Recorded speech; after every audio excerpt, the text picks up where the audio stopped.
Smoking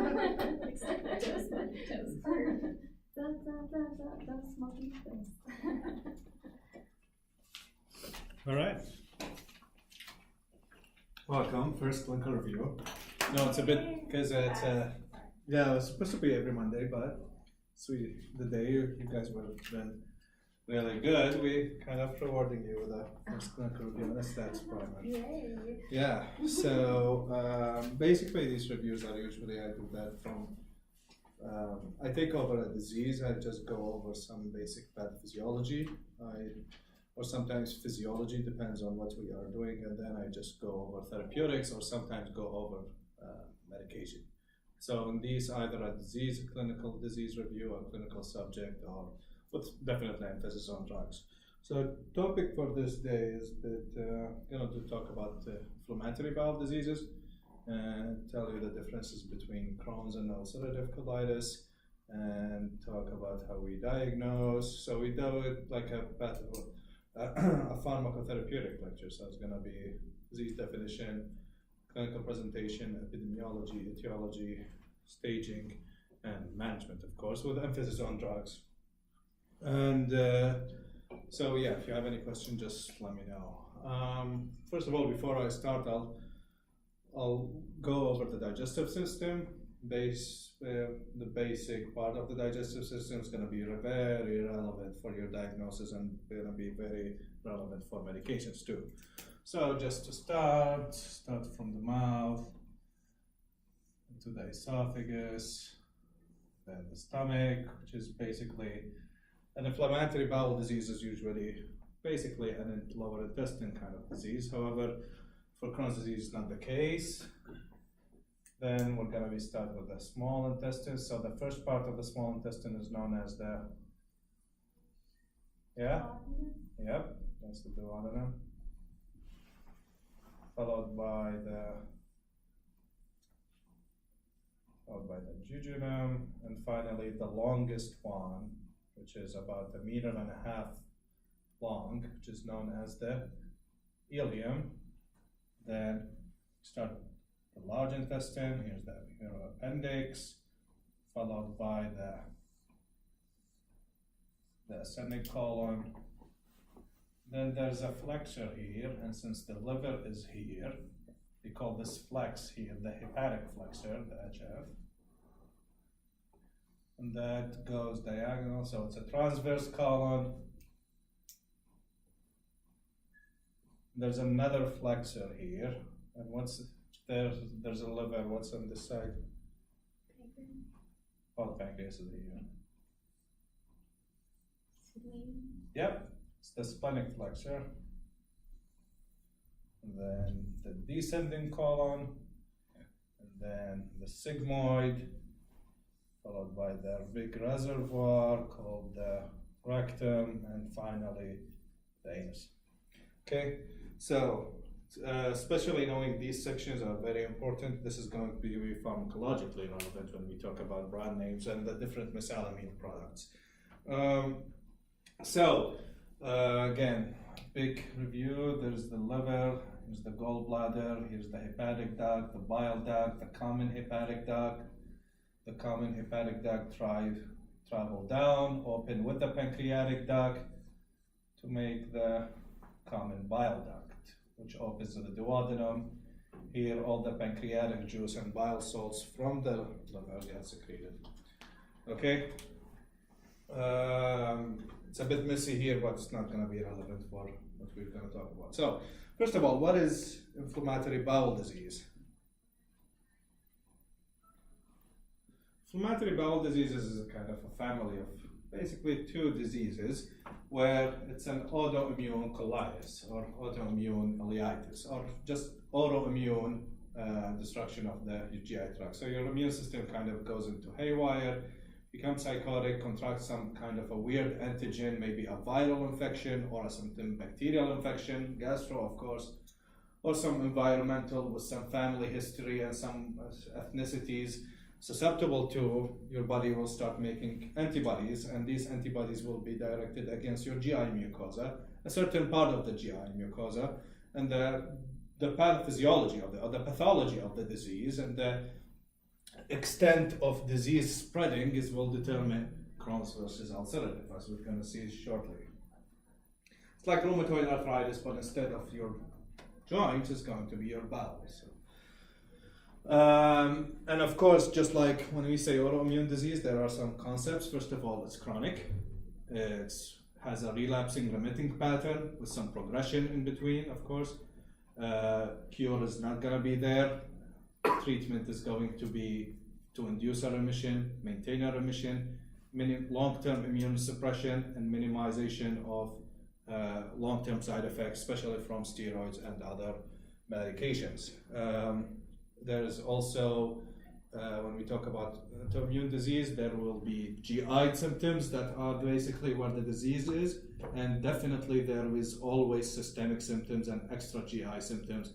Some of these are common between autoimmune diseases, and we're gonna talk about also shortly. So just to put under the microscope, let's take our two diseases and try to differentiate. So here's Crohn's disease, here's ulcerative colitis. Now, the difference between these two is strictly, it's a big difference, despite that they're being both under the same category of disease. These two diseases present differently. These two diseases present in a different way from each other and progress in a different way, and sometimes it may be even treated in a different way than each other. Is everything okay? Yeah. Okay. So, the first thing to consider between ulcerative colitis and Crohn's disease is the site of the disease. So, do you have any idea where is ulcerative colitis and where is Crohn's disease on this scheme? Yeah? Isn't Crohn's, it can be anywhere along Yes. So, Crohn's is usually anywhere. So, from mouth to anus.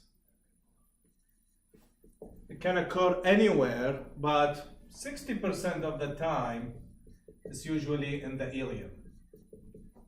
And that's gonna be of a big issue, having a disease in the ileum, and I'm gonna talk about. So if Crohn's disease can be anywhere, however, more than 50% of the time there will be either starts in the ileum, and when it doesn't start in the ileum, it's almost 90% one of the other places it's gonna hit is the ileum. Ulcerative colitis is rectal disease. So in ulcerative colitis always starts here. It's kind of, that's how you know it. First of all, it's usually a very common, it's actually where it is usually 90% of patients with ulcerative colitis have their lesion in the rectum. Now, other than site of the disease, the second thing is that, let's say, the pattern of inflammation. How is the pattern of inflammation in ulcerative colitis? You have any idea? It's a continuous pattern. So, continuous pattern means ulcerative colitis always starts in the rectum and start moving up. And in one piece of inflammation that is basically like a gangrenous limb making its way up to the limb or down the limb. So it always starts in the rectum and it always travels up, and depends when the disease is gonna start, we're gonna define the ulcerative colitis, and there are many definitions. There is something called proctitis, meaning it's in the rectum, rectosigmoiditis, meaning rectal sigmoid, a left-sided disease, which is anything from the splenic fixer and below, an extensive disease, which is anything that goes all the way to the hepatic, below the hepatic flexor, so the whole large intestine. And a term that is rarely occur is called backwash ileitis, is when the ulcerative colitis goes all the way back to the ileum. So it starts in the rectum and moves in one pattern, one continuous lesion. So if ulcerative colitis was continuous, Crohn's disease is, yes, non-continuous, or the word is patchy inflammation. Patchy mean you can have a lesion here, you can have a lesion there, you can have a lesion here. It's a skipping lesion if you want. Patchy, non-continuous, skipping. So you have a patch of inflammation, but instead moving in a continuous pattern, it skips a lesion and occur in a different place. And this is going to be very hard. Why? Because if you want to do surgery and cut the lesion, you can cut a lesion here and like do some adhesion, and you create a pouch and you make a rectum. However, if you have a lesion here, there, you need to cut in more different places, and that's going to be very hard. The third thing to consider is the depth of inflammation, the pathology. I'm not going to go into the pathology because I don't think it's relevant to know which one is, how's the appearance, and which one has abscesses, which one has a granuloma, but just for degree and the depth of the inflammation, if this is the GI wall, and the GI wall is usually made of how many layers? Like any epithelial wall, it's usually a mucosa, although I'm putting it in this large intestine. Large intestine doesn't have villi, but let's say small intestine. Okay, in the mucosa, there is this, so this is the mucosa. There is submucosa, there is muscle layer, and there is the adventitia or the serosa, which is the main layer. In the mucosa, there are 3 layers. This is called, there are some blood vessels here, there are some muscles here, the muscularis mucosa, the lamina propria, where nerve endings and blood vessels are there. Okay. Ulcerative colitis is a superficial inflammation, meaning it's usually, by far, it's the mucosa, maybe all the way to the submucosa, maybe. So the depth of inflammation is like this. This is ulcerative colitis. This much of a tissue is usually inflamed. Crohn's is transmural. What's a transmural mean? It's Latin. Trans mean across, mural mean wall. It's a $5 word for wall. But we're not gonna say across the wall, we're gonna say transmural.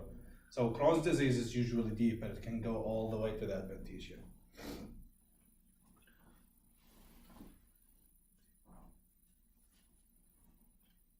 Okay.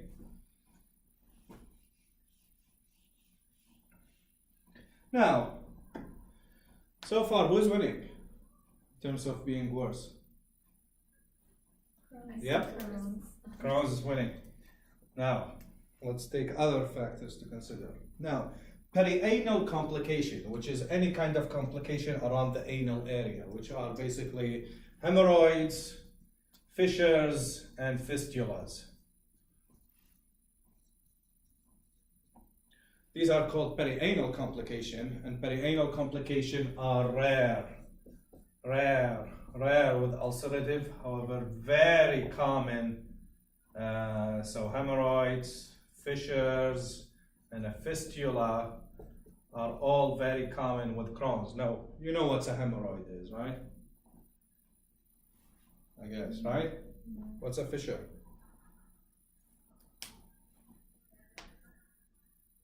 What's a fistula? A fissure is a tear in the mucosal wall, and usually it involves a near to a nerve. It's just a tear in the mucosa, and this is usually extremely excruciatingly painful.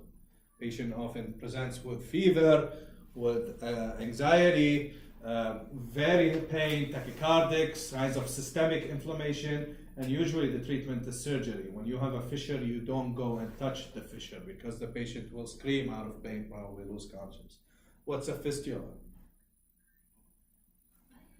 A fistula is an abnormal connection between 2 tissues. So if you have the skin here, if this is the skin, and here's your fascia, sometimes the disease inflammation, because Crohn's is transmural, across the wall, sometimes the degree of inflammation goes across the wall, make an opening in the wall, and create an opening to the skin. This is what we call an enterocutaneous fistula. And what's happening is fecal material can go out, and you have like a discharge, fecal discharge, or like an artificial or an incomplete, a very small anus. Now, this is not the issue. Fecal discharge, fecal matter leaving the skin may be bad. However, what's worse is If Staph epidermidis or other bacteria comes in and gives me a very bad a colitis, megacolon, or maybe even peritonitis or septic shock.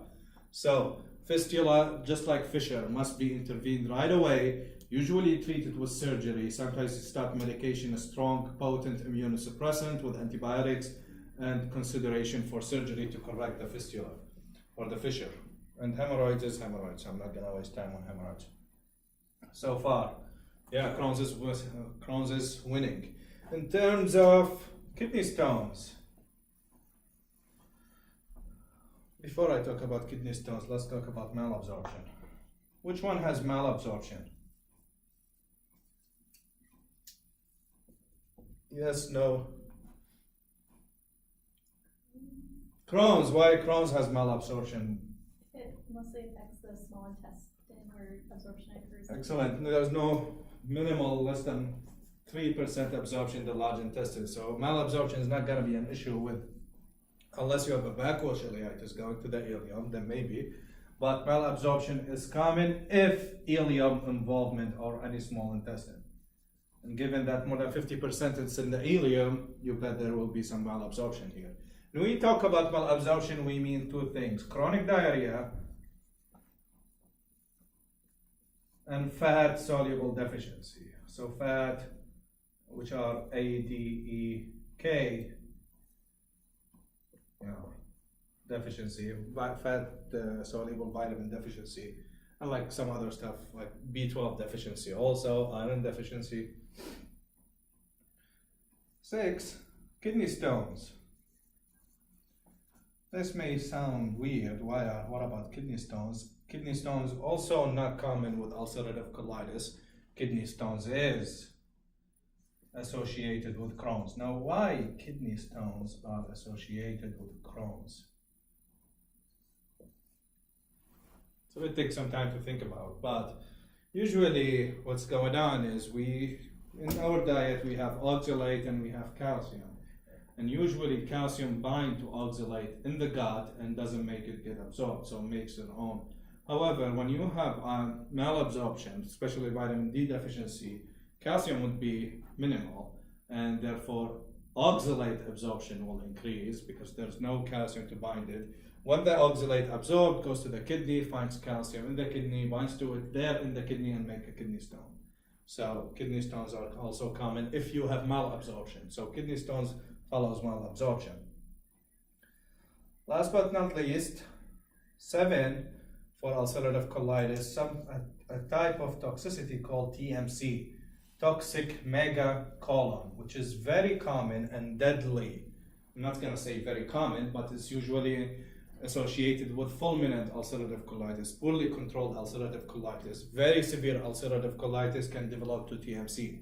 Toxic megacolon, let's take this word and think about it. So toxic means toxic, it's sick.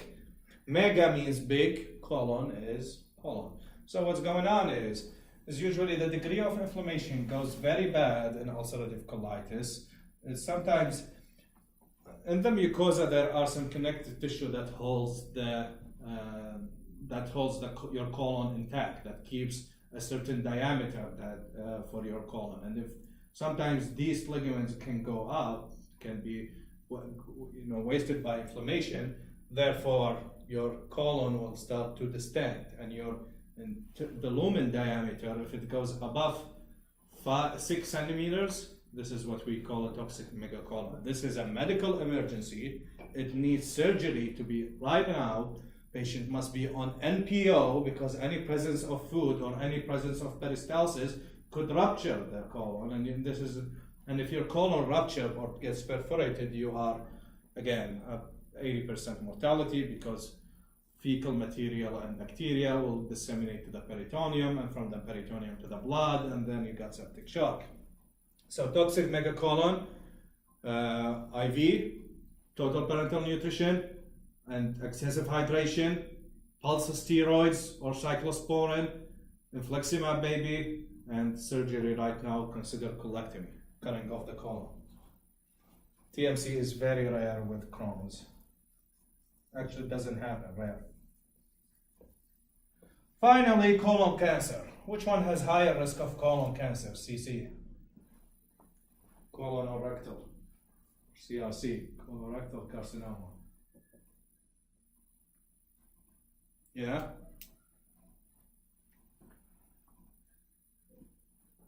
Pick again. Got 50-50 chance. Come on, vote. UC. Ulcerative colitis, yes, why?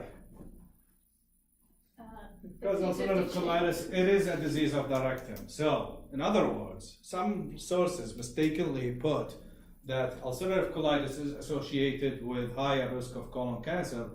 Crohn's disease is rarely associated with colon cancer, but this is not true. Just because Crohn's disease does not occur in the large intestine doesn't mean there is no kind of colon cancer risk. If Crohn's disease, if you have a lesion in the large intestine, then you are at risk of colon cancer as much as you are with ulcerative colitis. So, just because again, ulcerative Crohn's is not often encountered in the terminal large intestine or anything in the large intestine, that doesn't mean the risk is not there if it was in the large intestine. So, however, because ulcerative colitis is almost always encountered there, therefore the risk is always there. Is that clear so far? Good idea about the disease. Now let's talk about epidemiology and etiology. Etiology, I'm not gonna waste time here because it's unknown, just like any autoimmune disease. Family history is very common. Actually, there is about first degree relative about 50 to 70% risk. Ethnicity is higher risk. Ethnicity is some Asian population, Far East Asians are higher associated with ulcerative colitis. Crohn's disease is common on certain Ashkenazi Jewish population, which is like Eastern European Jewish population. Etiology is basically there has been no documented risk factor, just like any autoimmune. It's a mix of being susceptible, it's a mix of environmental, like smoking. Smoking makes Crohn's very bad, smoking makes ulcerative colitis really good. Actually, nicotine patches are often prescribed for patients to maintain remission in ulcerative colitis. Smoking cessation ulcerative colitis can lead to a flare-up. So you would give an RT, has to be nicotine replacement for ulcerative colitis attempting to smoke. Even if though Chantix or Zyban works, an RT is needed for the flare-up. Okay, NSAIDs is bad for both CD and ulcerative colitis. What else? Oh yeah, certain viral infections, like Epstein-Barr virus, has been associated or correlated with the occurrence of inflammatory bowel diseases. Also, other correlations of exposure and development of IBDs include certain GI infections, refined sugar, high-fat diet, and yeah, I said already NSAIDs. However, no identified factor has been really developed or associated as a causality. As epidemiology, just like any autoimmune disease, these diseases you often encountered in adult or early adulthood, so usually between 20 and 40. Female actually higher, just like any autoimmune disease in epidemiology than their male counterparts. It's often comes in a relapsing remitting pattern and some limitation and or progression to a worse functionality, sometimes between episodes, and sometimes the disease maintains it. Crohn's disease, interestingly, is a bimodal age, has a bimodal age distribution. So it peaks around the 30s and it peaks again around the age of 60s, just like Hodgkin's lymphoma. So it's a disease with two peaks of population. Being at 30 and 60 years old, they both score higher. Hodgkin's lymphoma also has the same kind of weird epidemiology, which is rare to see a disease that is, distributed equally into two different age groups. This is all about epidemiology. I don't want to talk more. Well, natural cause for the disease, often surgery is going to be required within 2 years of diagnosis, and risk of recurrence is almost always about 70 to 80% even after surgery within 1 to 2 years. So you would make sure that even if you did surgery and resected the colon, there is a very high risk of recurrence, and even with this magnificent drugs, sometimes the risk of avoiding surgery is something inevitable. So let's keep that in mind, despite the fancy drugs that we have. Now, let's talk about presentation here, clinical presentation. I just said in the beginning that just like any autoimmune disease, we're gonna have symptoms directed towards the gut, because this is where the disease is, and we have symptoms usually that goes extra GI, and sometimes this is common with other autoimmune. So, GI symptoms, what are they? And please, just go ahead and say them. Diarrhea. Okay, what kind of diarrhea? It could be bloody. Okay, it's watery, bloody, could be bloody, however, it's not that definitely, that should be always bloody. It starts off always watery and then becomes bloody. And it's maybe also steatorrhea, like fatty, if you have malabsorption. Okay, now I left a space here. What kind of diarrhea? We said water, bloody, that's the chronic. And what's the definition of chronic diarrhea? Happens for all your. Continuous for more than. Any diarrhea that goes more than 2 weeks, this is what we call a persistent. Some sources, they define it as 1 month, but usually acute diarrhea, self-limiting diarrhea, this traveler's diarrhea, the bacterial diarrhea are usually self-limiting and goes by itself after 7 to 14 days. Any diarrhea that persists more than 14 days, that's chronic diarrhea, that's one way different. It needs workup. It could be cancer, could be IBD, could be inflammatory bowel syndrome, could be lactose intolerance, it could be celiac disease, Whipple disease, bacterial overgrowth, and so on. However, for acute diarrhea, which could be travelers, bacterial, norovirus, treatment is just hydrate. So the key is chronic diarrhea, patients will often. What else? What other GI symptoms you'll have? Nausea. Yeah. You're gonna have nausea, you're gonna have vomiting. More importantly, you're gonna have abdominal tenderness, abdominal pain, and abdominal tenderness. Sometimes, usually, diffuse. Now, systemic symptoms. What the patient is gonna have? Fever. Fever. It's an autoimmune disease, just like cancer and autoimmune. This is a systemic disease, and when we have systemic disease, means that the body is making cytokines, inflammatory cytokines all the time. So you're always gonna have low-grade fever, maybe it goes upgrade in severe flare-up. So fever, weight loss, and night sweats.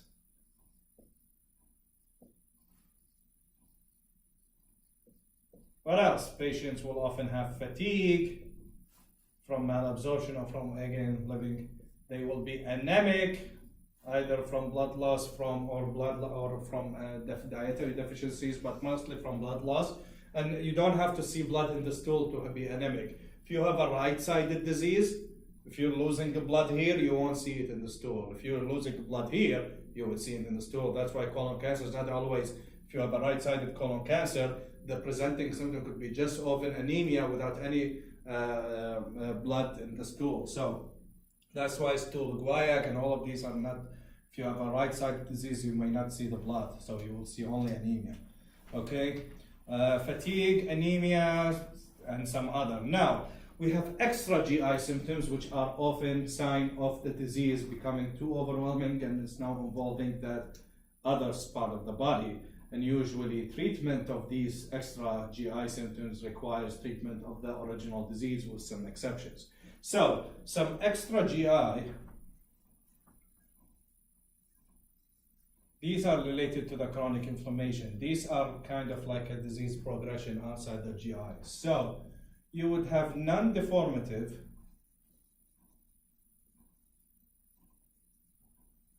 polyarthritis. I want to say non-deformative, so you would, this is different than rheumatoid arthritis. Rheumatoid arthritis is also a polyarthritis, meaning that inflammation of more than 3 joints. And non-deformative here because there is no deformity. Usually rheumatoid arthritis is associated with some deformation where the shape of the, especially of the joint will differ. So you'll have like a deformity. Here is going to be only arthritis, so it's a swollen, tender, painful, stiff, but it's non-deformative. Polyarthritis, it is usually peripheral. Second, you can have ankylosis. Now, no, this is a very new word to you, maybe, right? Mm-hmm. Ankylosis is like arthritis of your spinal cord. So we call a bamboo spine, or ankylosing spondylitis. It's a big deal. It's usually resistant to treatment. It needs to be treated by its own. It's common on male. It's literally a kind of a rheumatoid arthritis, but for the spinal column. Okay, you can have some skin tissues, skin symptoms like erythema nodosum, pyoderma gangrenosum, aphthous ulcer. Erythema nodosum from the name. It's a nodal that is erythematous, painful and very tender. Pyoderma gangrenosum, do you know necrotizing fasciitis? Flesh-eating bacteria. Pyoderma gangrenosum is the same thing but without the bacterial aspect. It's an autoimmune flesh-eating of the skin, and that's kind of a big deal. Aphthous ulcer, do you know what an ulcer is? You got ocular symptoms, so you can have anything from conjunctivitis, iritis, scleritis, uveitis. I'm not an ophthalmologist, I don't know the difference between each one of them. But they're all associated with chemosis, ocular pain, photophobia, and maybe difficulties. I'm not sure what's going on here. It's just red eyes, by the way. What else you can have? You can have hepatitis, and autoimmune hepatitis, not a viral hepatitis. Or you can have primary sclerosing cholangitis. Now that's a big word. Okay, primary means primary, sclerosing mean narrowing or with a sclerosis, and a cholangitis mean it's an inflammation of the bile duct, of the common bile duct. So any inflammation here in the ductal system between the pancreas and the liver is called a cholangitis. And if it's a cancer, it's called cholangiocarcinoma. It's often as deadly as pancreatic cancer. It's not an easy thing. Primary sclerosing cholangitis is just like ankylosis, is resistant to treatment. It's associated with ulcerative colitis. Patient presents with jaundice, and when you do ERCP, when you map their bile duct, you'll see it's a stricture and closed, and it's usually deadly and doesn't respond to treatment. This is a big deal. Only ulcerative colitis patient develops it. And you can have symptoms like anemia, bone marrow suppression, and so on. Now, the idea is that, just to keep in mind, that we're going to have the GI symptoms. These are always there, and sometimes the disease can go above and beyond and start hitting other. All of these needs to be treated as their own. However, it won't resolve until you treat the main disease. So here, all of these are an indication to treat. However, ankylosis and primary sclerosing cholangitis are both unresponsive to any kind of therapy and needs treatment, aggressive treatment on its own. Okay? Now, diagnosis. I'm not going to talk about diagnosis. There is no lab you're going to do. Technically, patients don't always present. The diagnosis of ulcerative colitis and Crohn's, although seems can be straightforward, patients don't present with these. Autoimmune diseases are heterogeneous, meaning my Crohn's is not going to be presenting like your Crohn's. It's not like each one has its own presentation. It's always challenging to diagnose.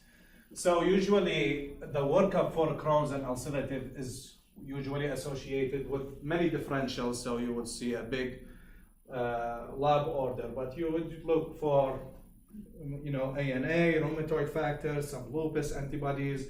You would look for some scleroderma antibodies, but there is no specific antibody used for diagnose. Ulcerative colitis, ANCA and ASCA sometimes that are used, but I'm not going to talk about. Key diagnosis is to go colonoscopy, take a sample, look up to it under the microscope, and the pathology features I didn't talk about. Basically, it's what are going to help the pathologist makes the diagnosis, that dispatch, and sometimes the pathology sample is usually like have some crypt abscesses which correlate with ulcerative, and some granulomas, which correlates with Crohn's, and sometimes it's undetermined, that we call it an intermediate or undetermined colitis, which is something between, and this is even very challenging to treat. Just like a triple negative breast cancer, it's undifferentiated disease is often always hard to treat. Now, staging. Here the guidelines kind of diverge and move into two different staging, but I find it a bit stupid to have both staging systems. Not that a staging is matter, staging usually, in the management is always here when I kind of don't like textbooks, because you always learn to stage a disease and you treat a certain stage, but this in practice this does not often normal. Patients often does not respond, often patients have comorbidities, patients often have history of failing treatments before, so the treatment is not always stage-based, and staging, especially for rheumatology, is usually for research to make like a criteria for inclusion criteria for studies. However, the staging here is going to be a bit easier, and I'm just going to stage them as mild, moderate, severe, and fulminant. In Crohn's disease, there is no fulminant. It's just, oh, maybe it's like mild to moderate, moderate to severe, severe to fulminant. Yeah, but mild being basically a mild is what you want your patient to be honest with you. It's basically what you're gonna aim for. So a mild is someone with less than 4 stools per day, no anemia, normal ESR, no fever, no symptoms. It's all what I want my patient. 4 stools a day, that seems normal, and everything else is normal. Moderate is about 4 to 6 stools. Mild fever. Mild elevation in ESR. Still no anemia yet. And minor systemic symptoms. Severe, 6 to 10 stools. When you have a patient is losing 6 to 10 stools a day, you bet you're sure that this patient has high-grade fever, have increased very high ESR. You know, when you have 7 stools per day, you make sure it's almost usually it's bloody. And when it's bloody, it's associated with very low hemoglobin and may need transfusion. So transfusion, question mark, may, depends on the institutional cutoff for transfusion and the patient's cardiac profile, okay? And basically it's going to be ill, systemically ill. Patients will have signs and symptoms of systemic disease, SIRS, like tachypneic, tachycardic, leukocytosis, and high-grade or low-grade fever. Fulminant is I don't need to even like say what's going on. It's more than 10 stools, bloody, transfuse, and usually fulminant is 5 centimeter dilation. And what was TMC dilation? 6 centimeters. So you are 1 centimeter away from TMC. So you know the proper management, IV treatment, IV steroids, maybe cyclosporin, TPN, IV antibiotic, consider surgery. Is this clear? Now, treatment is going to be, we're going to have treatment for mild disease. We're going to have treatment for moderate disease. Severe and fulminant, I'll put them into one category. Technically, the severe fulminant disease is going to be just like the moderate disease, but the difference is IV therapies. Mild disease is usually treated with 1 or 2 classes of medication, which are known the aminosalicylates. You know these classes, right? Mesalamine products. You worked in a pharmacy before. You've seen Pentasa, Isocol, Azulfidine, Dipentum, Lialda, Ruaza, Cananza, Aprizo. I'm not of course, nobody cares about brand names, but brand names here are very important. Because all the brand names here have the same product, which is 5-aminosalicylic acid or mesalamine. However, each brand name is different than each other because each brand names are designed to release its content into one certain part of the GI tract. That's why I gave you this scheme so that you would know which of each brand covers which of part of the GI tract. Okay, the mesalamine products are like aspirin or an NSAID, however non-absorbed. It's literally aspirin with an amino group on carbon number 5, hence the name 5-amino salicylic acid. This amino group will guarantee a minimal absorption, therefore everything you know about NSAID side effects is not going to be applied here. Side effects are just GI, it's not absorbed. Another product before we have mesalamines, there was a drug product called sulfasalazine, great drug, kind of the joker and a very big drug for autoimmune disease, especially rheumatoid arthritis and IBDs. Sulfasalazine is a mesalamine linked by a nitrogen bond, an azo bond, to a sulfa antibiotic called sulfapyridine. And when the colonic bacteria cleaves this bond, mesalamine will be liberated and works in the GI tract. Sulfapyridine can be absorbed, and you have sulfa-related side effects. Okay, so sulfasalazine is a mesalamine with a sulfa drug moiety, and the sulfa moiety is a sulfa antibiotic, and its absorption is going to be associated with sulfa-related side effects, which are idiosyncratic reactions, starting by hypersensitivity reaction and Stevens-Johnson, and this is if it deposits in the skin. If the sulfa deposits in the liver, it's autoimmune hepatitis.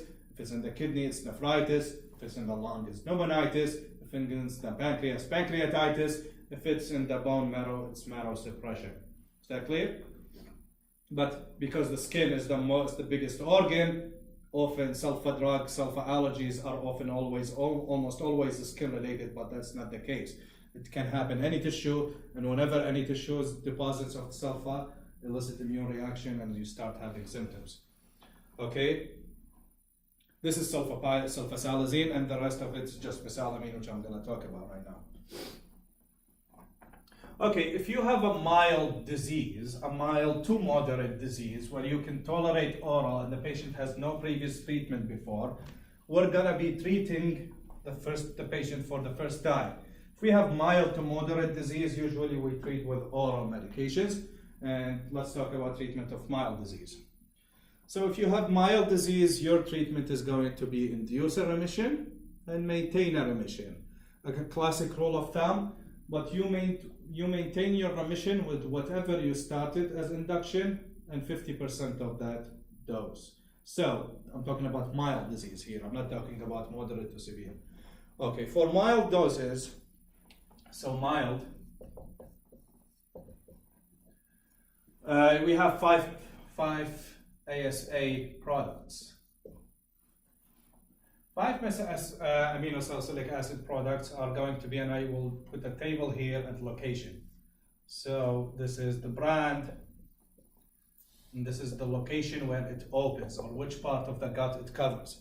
Now, the first part, again, another rule for you, the first part that's going to be covered by that, it's going to be where the drug is going to be mostly effective. If a caps opens here and I have a disease here, I'm not really doing the right thing because I have drug wastage through here. So it's better for you to be targeted, and sometimes you would often combine more than dosage form.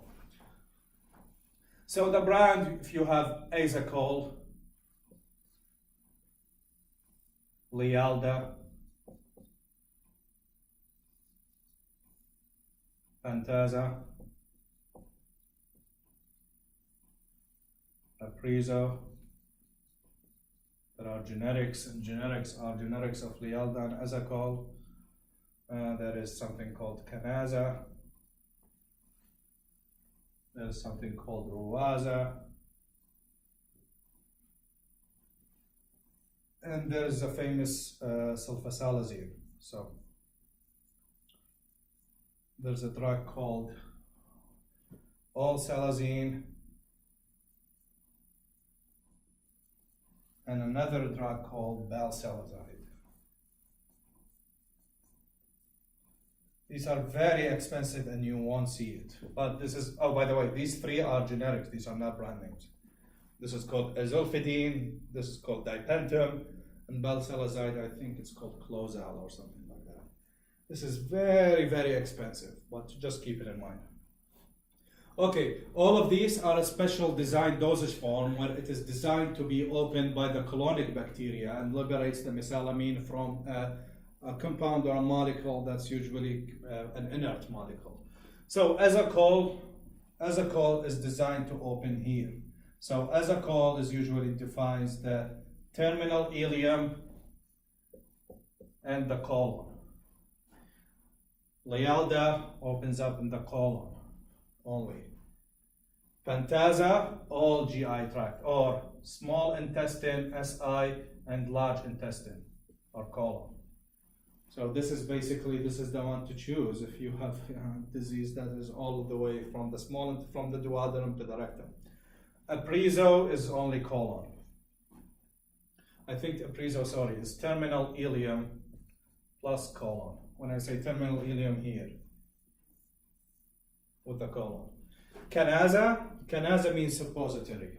And when I have a suppository, it means only rectum. Ruwaza is an enema.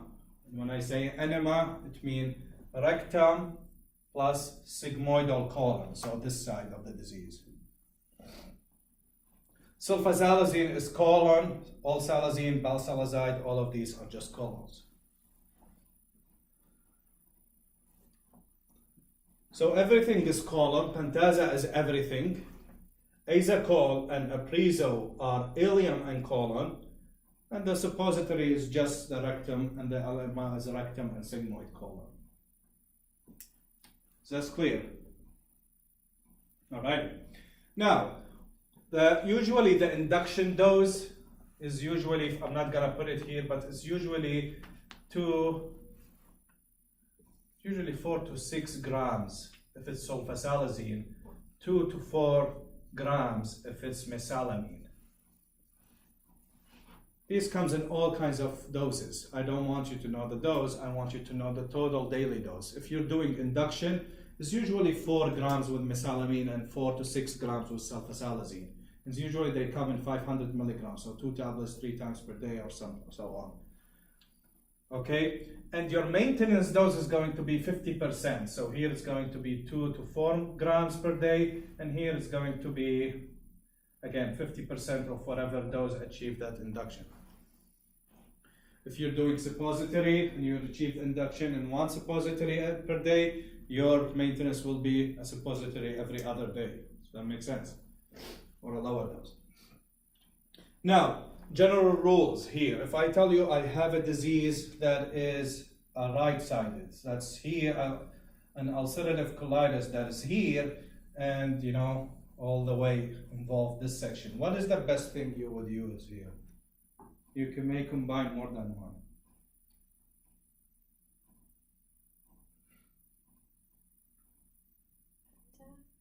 Huh? Pentasa? Yeah. Okay. Do you have other? For me, pentasa is kind of, pentasa opens in the small intestine. So you would have all this area kind of covered despite that there is no lesion. You would want to be selective and you can combine more. In ulcerative colitis, although in practice this is not the case, but it is highly recommended to always give a suppository because for sure it always starts in the rectum. So here where it starts, even if you have an ulcerative that is here, give something for here. So you can do, for example, like azacol or something like a Lialda that opens in the colon, and again you give a suppository to hit the rectum or the rectal sigmoid. Is that clear? Their side effects, we said all of these has GI side effects. All salazine has the worst GI side effects and it's often not used for that reason. And sulfasalazine has the same side effects in extra the sulfa ones, which can be anything, especially skin. Sulfasalazine also associated with urine discoloration, harmless, orange. Sulfasalazine also associated with decreased sperm count on males, but it's reversible upon discontinuation. And just like methotrexate, when you give sulfasalazine, it's better to give folic acid with it to decrease the side effects and decrease sperm count reduction. Is this clear? This is basically the treatment of mild to moderate disease. With some, we have a special drug here called budesonide. You know what budesonide is? What is it? Corticosteroid. What's so special about budesonide? Oh, isn't it not absorbed? Yeah. Or something? I'm not gonna say it's not absorbed, but budesonide has an extreme first pass effect, so minimally absorbed. So it's like taking a tablet of, so the side effects of usually corticosteroids, and by the way, corticosteroids are kind of the best drugs to treat an active attack. However, they are very bad drugs to take for long term. And all of these drugs I'm going to talk about in the moderate to mild disease, in the moderate to severe stage, are usually, all of these came in just because we cannot use steroids for long term. Whenever we use steroids to induce a remission, we don't want to use it for more than 6 weeks. And every disease, if we are unable to be off the steroids by 6 weeks, that's a very bad prognosis. That's called a steroid-dependent disease. And even worse, a steroid refractory disease, which is a disease that doesn't improve on steroids, which is a very bad thing. Budesonide is a special steroid because it's not being absorbed. That means I can give it as like an oral, and I can use it to maintain remission because it's not absorbed. I can use it up to 6 months. However, after 6 months, I would want to stop it. The long-term side effects that doesn't make me use a steroid for 6 weeks, it's better with the budesonide, and I can go for about 3 to 6 months with it. However, the side effects, the osteoporosis, the adrenal suppressions will be there. Therefore, you might also not to use budesonide for long-term. Budesonide is kind of a special. It releases in the content between the terminal ileum and the ascending colon. So it's kind of a special drug to cover this area, terminal ileum and ascending colon, which is often where Crohn's is encountered, and that's why budesonide is almost given with Crohn's for Crohn's patients.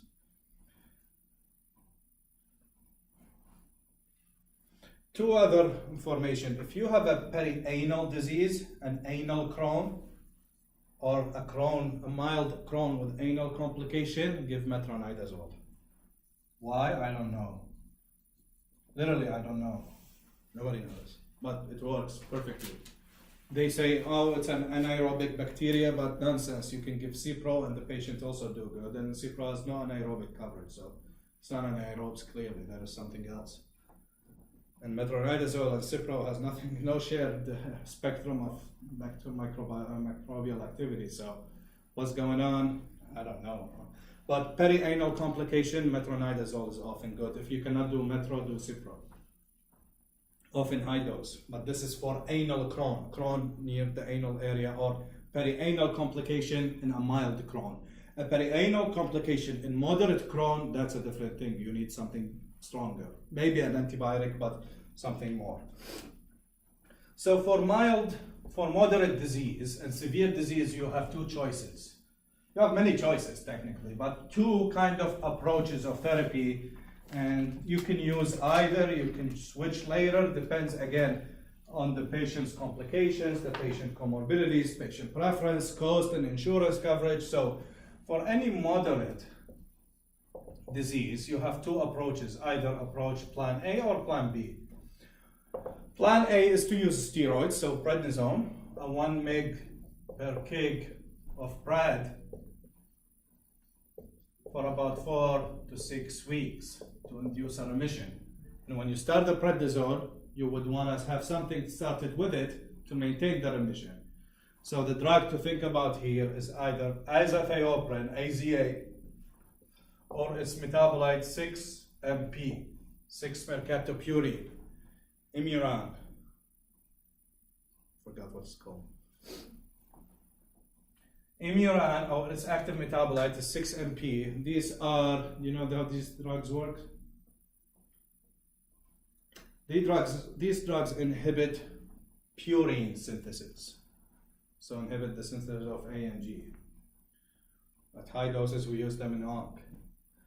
Azathioprine and 6-MP, the active metabolite, are usually metabolized by an enzyme called HGPRT.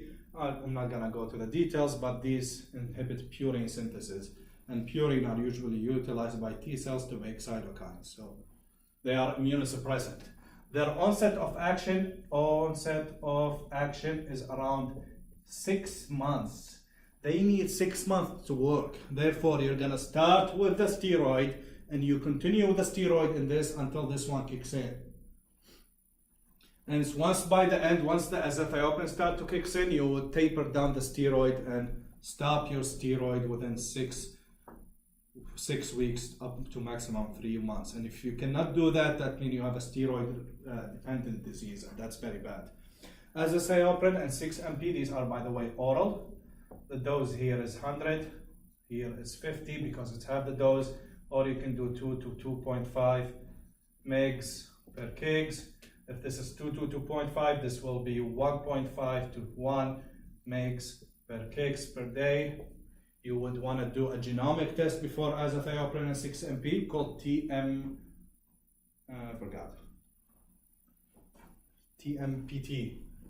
You look for an enzyme deficiency called TMPT. Phosphoribosyl transferase. TPMT is the enzyme that usually takes azathioprine. Usually azathioprine is metabolized to 6-MP.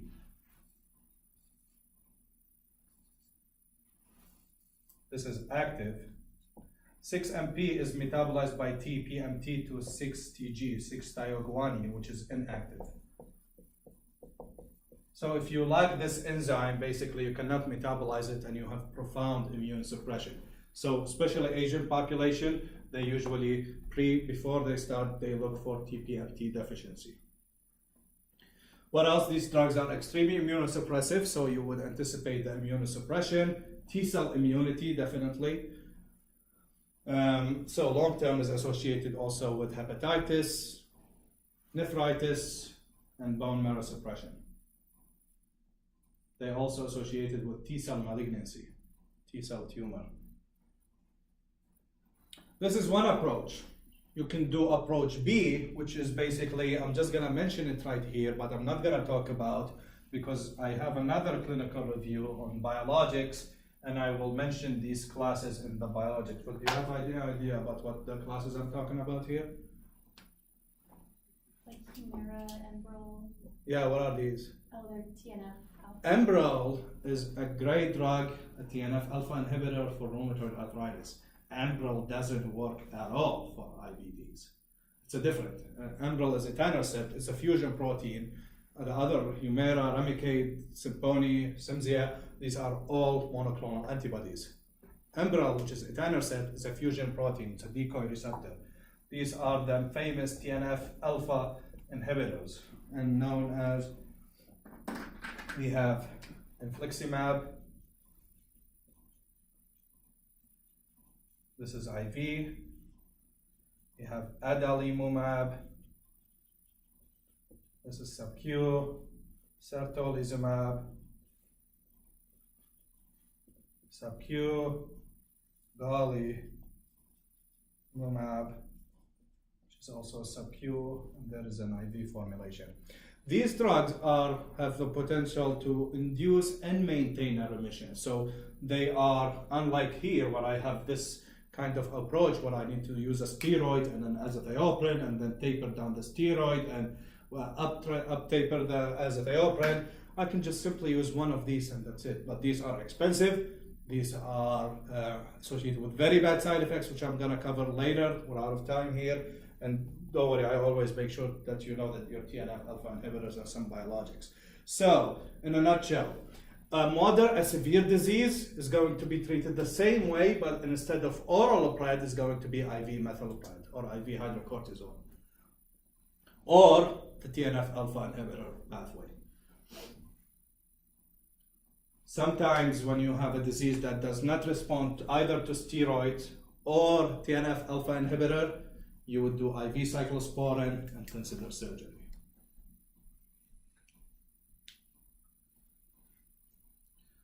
And there is a subset of Crohn's disease. Methotrexate is one of the immunosuppressants that we like. Methotrexate has no role for ulcerative colitis. and it has a role for a moderate Crohn's disease, especially fistulizing Crohn's disease. And methotrexate here is given as an intramuscular injection of 20 milligrams weekly. So just because you know, as like a methotrexate is a major immunosuppressant, in IBD it's only limited for moderate Crohn's, not even ulcerative, especially better with a fistula.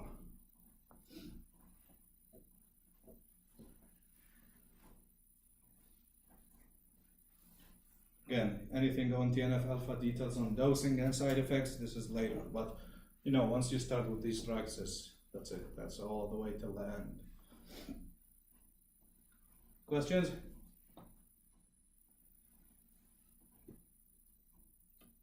You good? All right. Thank you. Hey, Sam. Oh, or, oh. We're done with that? Oh. No. No.